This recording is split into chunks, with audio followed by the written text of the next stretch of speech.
Hello, Shireen Ghorbani here, and you are listening to a very special episode of Both Sides of the Aisle. We actually have two individuals who are representing sort of the ethos of the show, the spirit of the show. I am joined by Representative Grant Miller on the left and Representative Tyler Clancy on the right.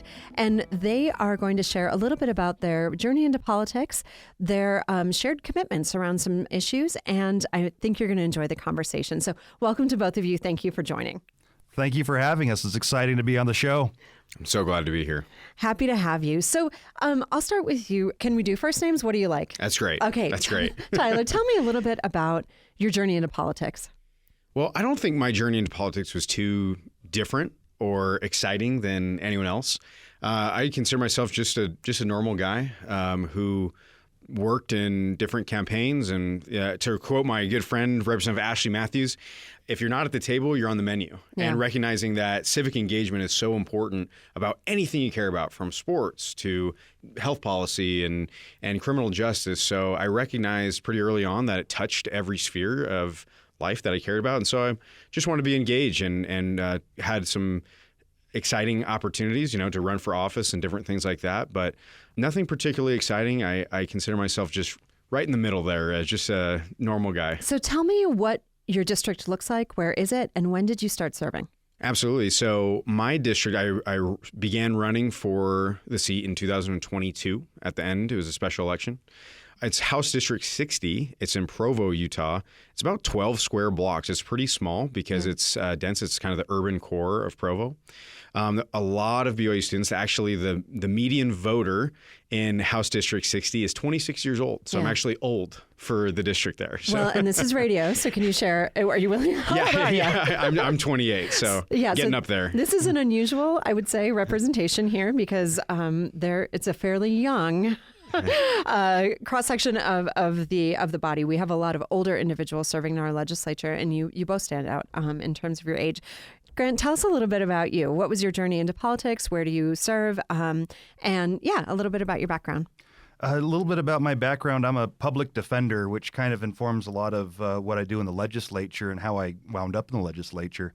Out of law school, I got into indigent defense pretty quickly. I was in private practice for a little bit. What is indigent defense? Sorry, that's a very technical legal term for being a public defender.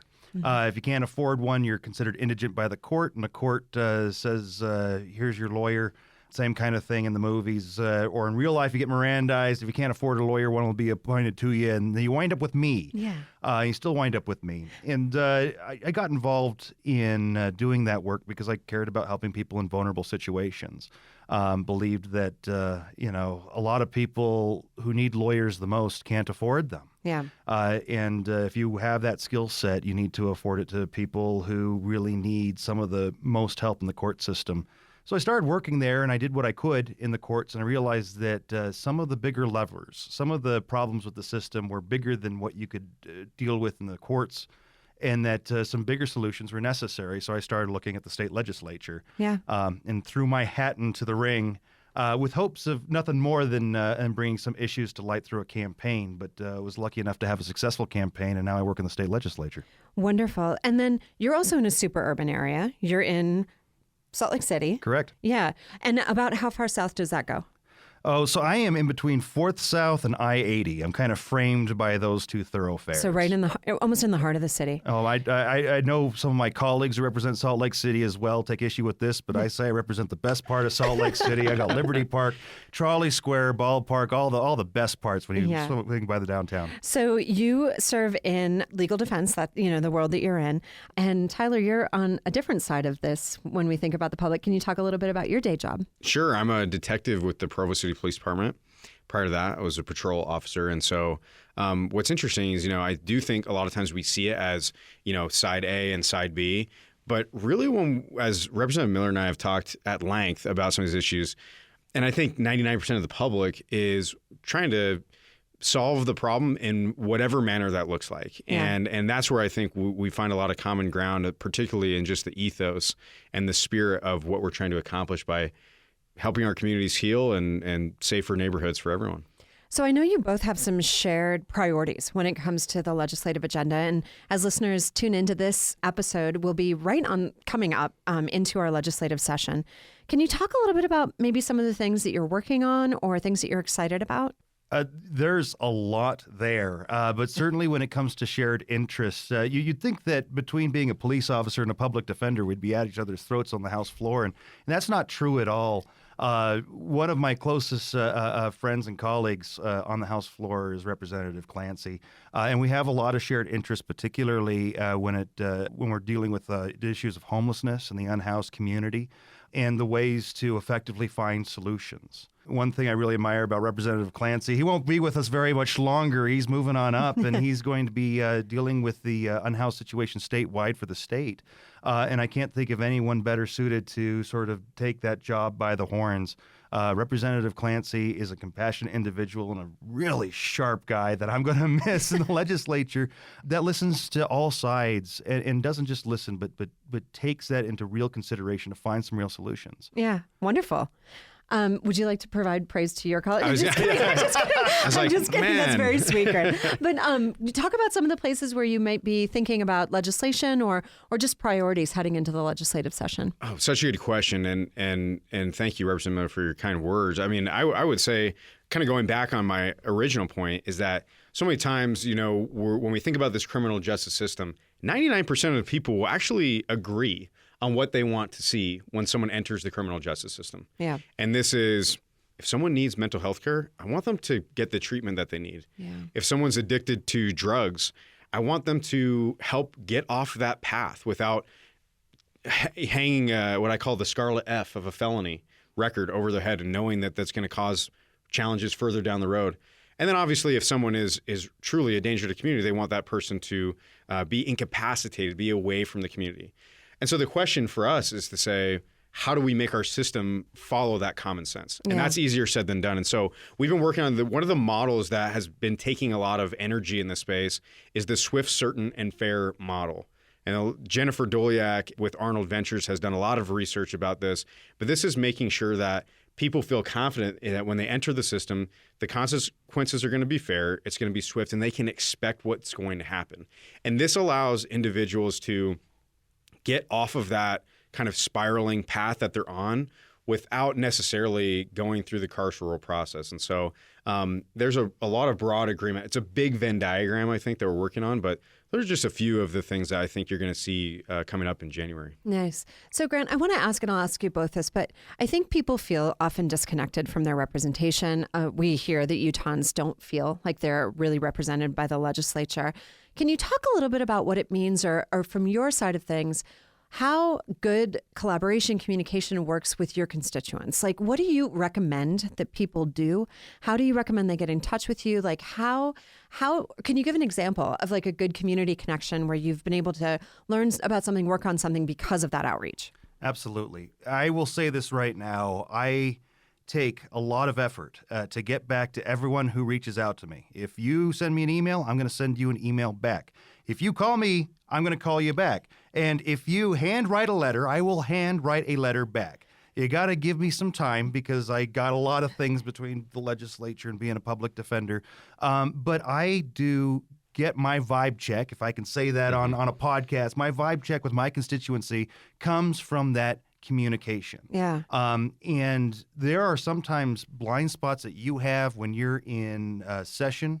It's kind of this bubble, and you don't always have that direct line that you normally have when you're directly plugged in the community. You depend on your constituents to communicate with you directly. Yeah. Text messages, phone calls. I've had people walk into my office at work, come to my house even, and chat with me about what issues mean the most to them that I didn't necessarily see, and I could prioritize that. So get in touch with me. Don't necessarily come to my house, but you could call, text, come to my office. Yeah. Please do that. Or send a handwritten note. I like it. Tyler, talk to me a little bit about how what maybe advice you have for people to engage with their legislator. Definitely. And I think it's just a principle generally that lack of proximity creates division.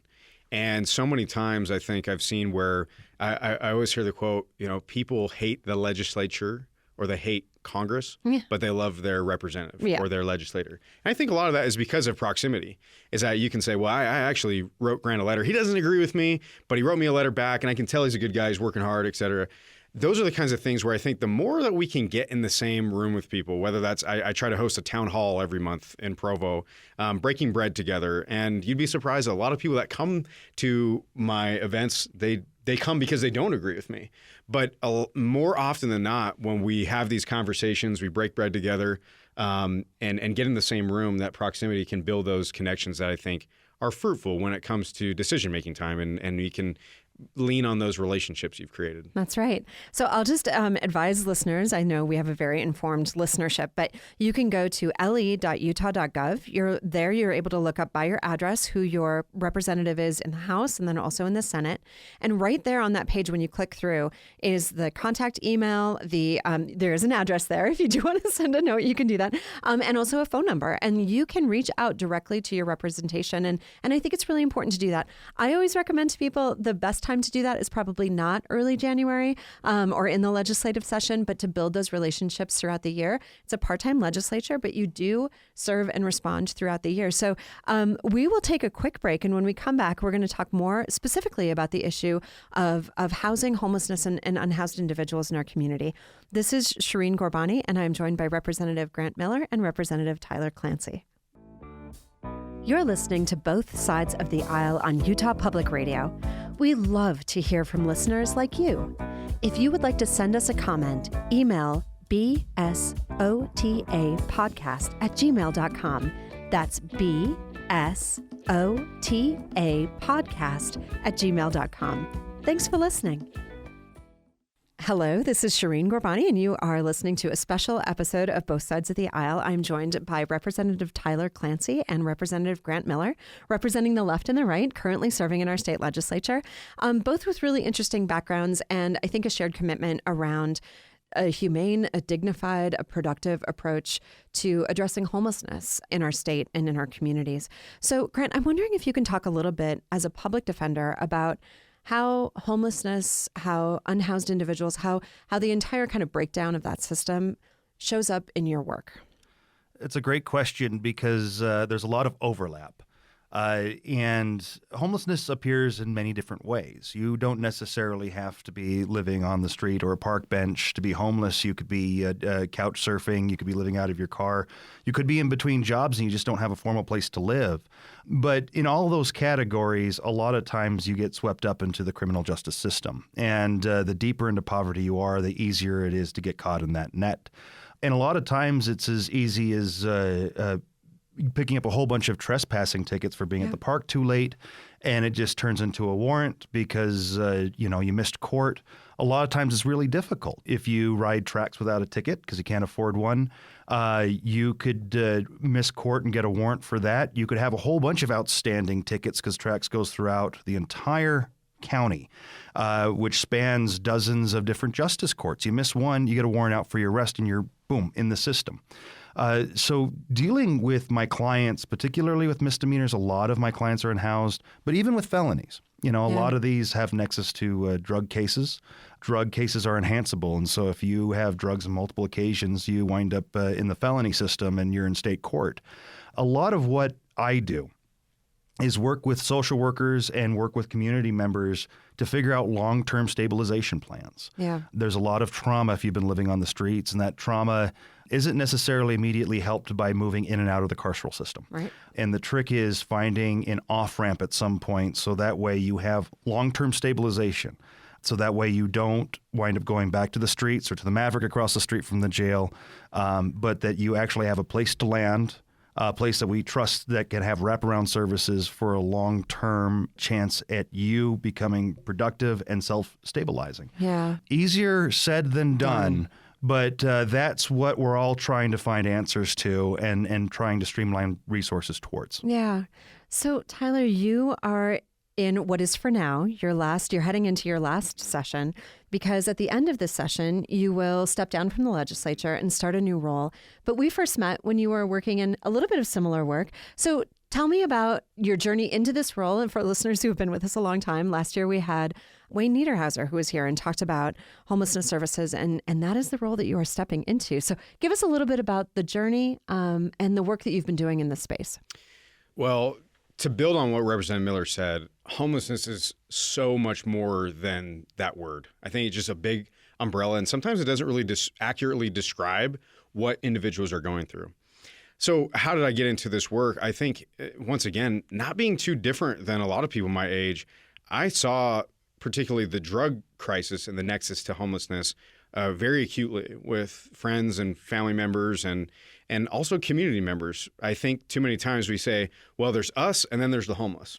But there before the grace of God go I, as Representative Miller talked about, that the individuals who are experiencing homelessness, they are not only our brothers, our sisters, our mothers, et cetera, but if you get into a lot of these rooms, so many times it's actually the people at the table, and we don't even know that.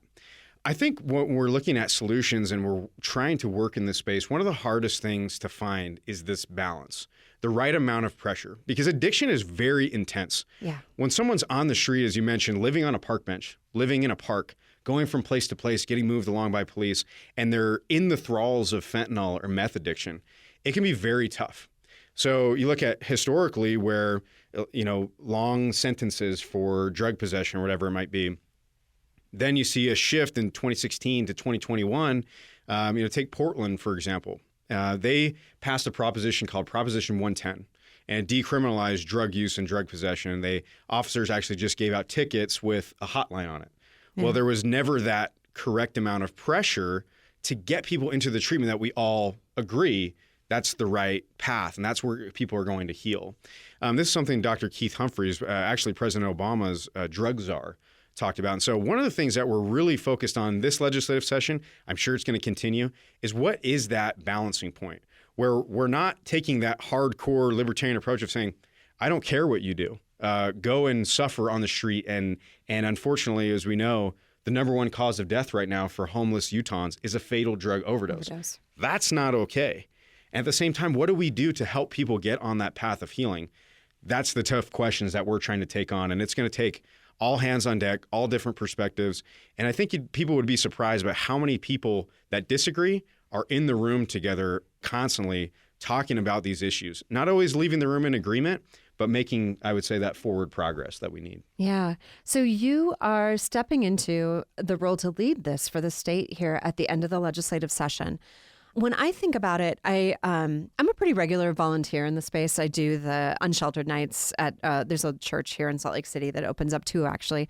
And I'm down there pretty frequently, whenever I can be, actually. And also have, I would say, sort of a different perspective on it from serving in county government, where counties are often a place where a lot of the resources are pulled together, and then also where there's a huge cost around public safety. So when I was at Salt Lake County, I think it was like something over 80% of the budget was really allocated to public safety. So that could be the jail, public defenders, district attorney, like the whole system that wraps around that.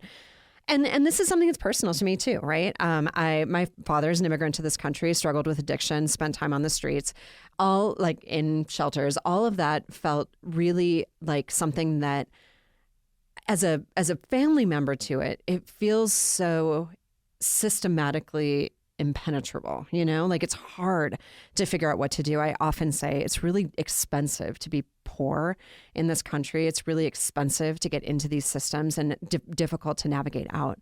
I'm wondering if you could think about one lever that you would pull, one place where you would put pressure, a place where you would love to see the state put a little bit of extra energy. And it can be maybe a little outside of the box that we're talking about here. What would you like to see in terms of priorities or resources that you think could disrupt how many folks are ending up on our streets and dealing with addiction?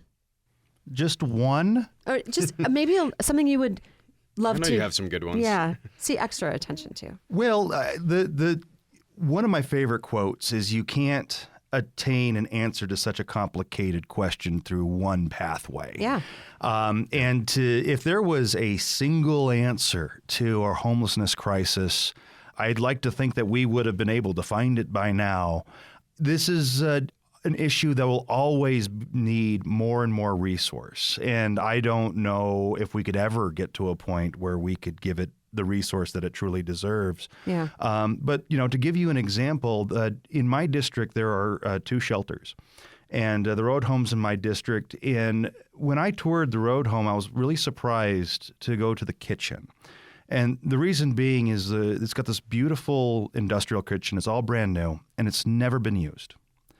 And the reason why it's never been used is they don't have the ongoing funding to staff that kitchen. And so they truck in meals that are made elsewhere. And it's just an example of where the desire is there, the vision is there, but the ability to pony up, it's hard. Being a state legislator, looking at the budget of the state, realizing just how shoestring everything is, makes you realize how scarce resources are, and finding answers become all the more difficult when you can't fund them. So I guess if there was one lever, it would be resources. Yeah. How about for you? I totally hear that. And I'll kind of try and find something in the same vein. As we've discussed, homelessness is a very complex and diverse issue. And I think our system should reflect that. Yeah. And too many times we get caught in because if we're spending a lot of time downtown, we're going to talk about homelessness in the context of unsheltered homelessness. We're going to talk about homelessness in the context of drugs, in the context of crime in the criminal justice system. But there's a lot of people who are experiencing homelessness that we're never going to meet because they're actually not even interacting with the formal homelessness system. They're just experiencing economic hardship or instability in their lives. And so they're kind of in this up and down flow piece there. And so making sure our system recognizes the diversity that we all can see. I think one thing that you're going to see me focus on in this new role is I really want to learn from people with lived experience, bring them into the office. I think one piece that's interesting is if you talk to someone who is in active use, in addiction, and you say, what do you need? They usually tell me, leave me alone, give me a key to an apartment, and that's what I need, just stop bothering me. When you talk to someone in recovery with that lived experience, they're going to say, I needed someone to never give up on me. Yeah. And to don't cut me loose the first time I make a mistake, but please don't give up on me, hold me accountable, and I need someone to tell me that I was worth it. We can't just look at that and say, oh, that's a great idea and move on. We need to make sure our policies reflect that lived experience and that lived experience of recovery. And that's just something I'm hoping to work on. Yeah, that really speaks to me when I ran for Congress, which feels like 100 years ago, but was about 10. I held a town hall at Switchpoint in St. George. And specifically, wanted to hear from folks who were living in the shelter, who were interfacing with that organization. And it was transformative. It was a really incredible experience. And I think that you will find lots of folks who are really grateful to have someone take that time and listen. And I do agree with you when you mentioned that our system needs to be as diverse as the experience. That's critical. And I think that's what we're talking about when we say, like, okay, it could be somebody couch surfing, staying with family. Mm-hmm. What does it mean for them to take that next step into stabilization as opposed to somebody who is sleeping under a tarp in a community park, right? So as we're starting to get to the end of the episode, I'm just wondering if there are any last thoughts on either of these issues or advice you have to Utahns as we kind of head into a new year? I would just kind of build on that last message. Something that Representative Miller and I talk about often is that we should never give up, as hard and as daunting as these challenges are, and approaching it from different angles and different sides and different opinions. That's the one thing, is we can never throw in the towel, because the people who these policies impact are way too important for us to give up. So it can get hard, it can get daunting, it can be a lot. And I think it can be a lot for people to handle, and to kind of that Don Quixote-esque feeling. But that's my New Year's message: is stay in the fight. We need you wherever you are in the spectrum or in the system. Stay engaged, and we're going to keep working together. Go ahead. For me, it's about maintaining that positive discourse. Obviously, me and Representative Clancy have that, and I hope that we can we can share that and spread it. I really miss when politics was kind of boring, when you wouldn't pull out your phone and wouldn't just kind of get filled with anxiety. And I think that that's relatable to everyone on all sides of the aisle. There's a certain amount of collaboration that is necessary for governance. And like when we talk about difficult issues, the homelessness, you get in the nitty gritty and there's quite a bit to argue about. Yeah. But the trick is recognizing that some people are trying to find difficult answers to difficult problems. And whenever you come up with a solution, everyone else is going to be quick to tell you why you're obviously wrong about why you proposed it. But as my dad always said, it's easier to throw hand grenades than it is to catch them. Collaborative effort in politics is necessary, and it's hoping that we can, into the new year, keep that momentum and continue to work together. Yes, I love both of these messages. Thank you both for your time today. I really appreciate it. I love sharing your perspectives and your backgrounds with our listeners. Again, if take them up on the offer, engage with your representation, go to le.utah.gov, look up who represents you, be in touch with them throughout the session. I'm grateful to all of you, our listeners. I'm Shireen Ghorbani. I've been joined by Representative Grant Miller and Representative Tyler Clancy, and the program is produced by Anthony Scoma. Thank you so much.